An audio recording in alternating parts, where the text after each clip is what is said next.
Hello students, আমি Nitish sir জ্ঞানজ্যোতি coaching সেন্টারের পক্ষ থেকে তোমাদের প্রত্যেককে জানাই আরো একবার স্বাগত। তো স্টুডেন্টস, আজকে আমি তোমাদের সঙ্গে আলোচনা করব CBCS six semester SCC Bengali last minute suggestion 2024 নিয়ে। কেমন? তো নর্থ বেঙ্গল ইউনিভার্সিটি আন্ডারে যে সমস্ত ছাত্রছাত্রীরা বিভিন্ন কলেজগুলোতে পড়াশোনা করছো তাদের জন্য কিন্তু আজকের এই ক্লাসটি কিন্তু অতি গুরুত্বপূর্ণ। তার কারণ এই লাস্ট মিনিট সাজেশন তোমাদের সেগুলোই বলা হবে যেগুলো কিন্তু পরীক্ষায় আসবে, এবং খুব ভালো করে তোমরা প্রিপারেশন নিলে পরীক্ষায় একদম 100% কিন্তু কমন পাবেই পাবে। তো যারা এখনো পর্যন্ত আমাদের অফিসিয়াল ইউটিউব চ্যানেলটিকে সাবস্ক্রাইব করেনি তারা অবশ্যই চ্যানেলটিকে সাবস্ক্রাইব করে পাশে থাকা বেল আইকন অল প্রেস করে বন্ধুদের সঙ্গে ক্লাসটি শেয়ার করো। এছাড়া কোনো কোয়েরিজ থাকলে তোমরা যোগাযোগ করতে পারো 6295916282 নম্বরে, অথবা 7076398606 নম্বরে।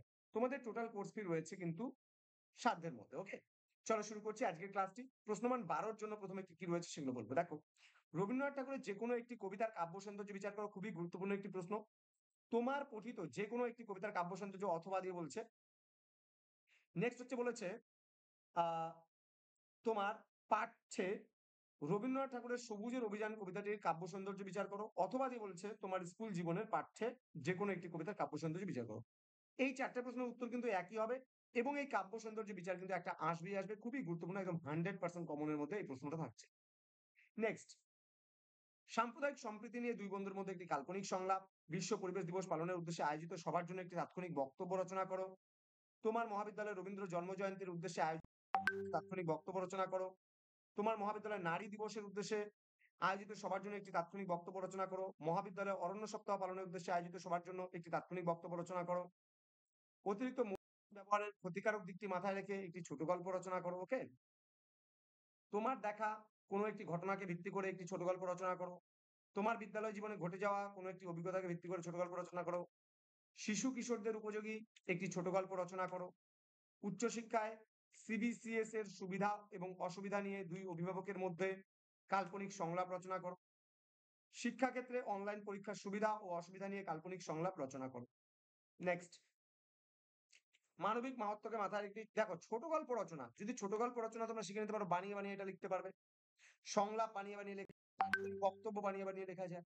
তো এগুলো বানিয়ে লেখার অভ্যাস তৈরি করতে হবে। এসইসি পুরো কথাটির নাম হলো স্কিল এনহ্যান্সমেন্ট কোর্স। অর্থাৎ তুমি যদি কোনো একটা সাবজেক্টে যদি দক্ষ না হও, তোমার মধ্যে যদি পাওয়ার না থাকে, ক্ষমতা না থাকে, তাহলে কিন্তু তুমি এই পেপারটা খুব একটা ভালো পরীক্ষা দিতে পারবে না।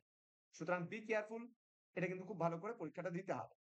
এবার 6 নম্বরের প্রশ্নগুলো কি কি রয়েছে?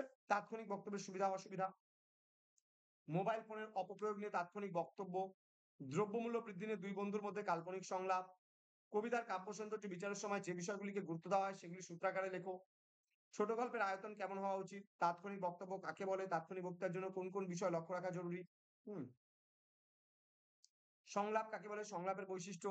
সংলাপ রচনার ক্ষেত্রে কোন কোন বিষয়ের উপর নজর দেওয়া হয় তা আলোচনা করো। বিজ্ঞাপনের ভালো মন্দ, মোবাইল ফোনের অপব্যবহার নিয়ে একটি সংলাপ, ছোট গল্প রচনার ক্ষেত্রে ভাষার গুরুত্ব কেমন হবে, ছোট গল্পের বৈশিষ্ট্যগুলি, দেন তাৎক্ষণিক বক্তব্য উপস্থাপনার ক্ষেত্রে বক্তার কি কি গুণ থাকা আবশ্যক। ওকে, নেক্সট বলছে তাৎক্ষণিক বক্তব্য উপস্থাপনার পূর্বে একজন বক্তা কিভাবে নিজেকে তৈরি করবেন।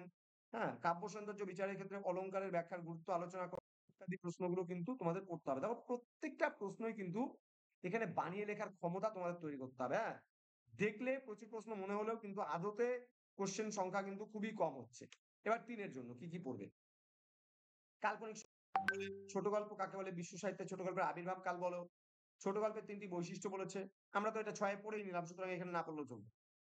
ছোট গল্পের সমাপ্তি এবং উপসংহার কেমন হওয়া উচিত? তাৎক্ষণিক বক্তব্যের সম্ভাষণ কেমন ভাবে? তাৎক্ষণিক বক্তব্য রাখার সময় কোন বিষয়টিকে বেশি গুরুত্ব দেবে? কবিতার চিত্রকল্প বলতে কি বোঝো? কবিতার কাব্য সৌন্দর্য বিচারে ছন্দের ভূমিকা লেখো। একটি উপযুক্ত সংলাপ রচনা করতে কি কি পরিকাঠামো অবলম্বন করতে হয়? রবীন্দ্রনাথের কয়েকটি ছোট গল্পের নাম লেখো। সংলাপ কাকে বলে? তাৎক্ষণিক বক্তব্যের ক্ষেত্রে কোন কোন বিষয় লক্ষ্য রাখা জরুরি? ছোট গল্পের বিষয়বস্তু বৈচিত্র্য উল্লেখ করো। দেন কাব্য সৌন্দর্য বিচারে কোন কোন বিষয়ের উপর আলোকপাত করা হয় ইত্যাদি। এই যে প্রশ্নগুলো দিলাম, এই প্রশ্নগুলো খুব ভালো করে পড়বা, একদম 100% কমন কিন্তু তুমি পাবা এখান থেকে। তো স্টুডেন্ট, দেখা হচ্ছে খুব তাড়াতাড়ি পরবর্তী ক্লাস নিয়ে। তোমাদের যদি কোনো কোয়েরিজ থাকে যোগাযোগ করো আমাদের অফিসিয়াল নাম্বারে। এছাড়া আমাদের ওয়েবসাইট ভিজিট করতে পারো। গুগলে যদি সার্চ করো www.জ্ঞানজ্যোতি.info লিখে আমাদের ওয়েবসাইটে পৌঁছে যাবে। এছাড়া নীলস নিভা ইউটিউব চ্যানেল আমাদের মেইন ইউটিউব চ্যানেল, সেখানে অনেক কিছু তোমরা পেতে পারো। তোমাদের উজ্জ্বল ভবিষ্যৎ গড়ে তুলবো আমরা, এটাই কিন্তু আমাদের মূল প্রতিশ্রুতি। দেখা হচ্ছে খুব তাড়াতাড়ি পরবর্তী ক্লাস নিয়ে। তোমরা প্রত্যেকে ভালো থেকো, সুস্থ থেকো, আর পরীক্ষার জন্য প্রত্যেককে all the best. Thank you.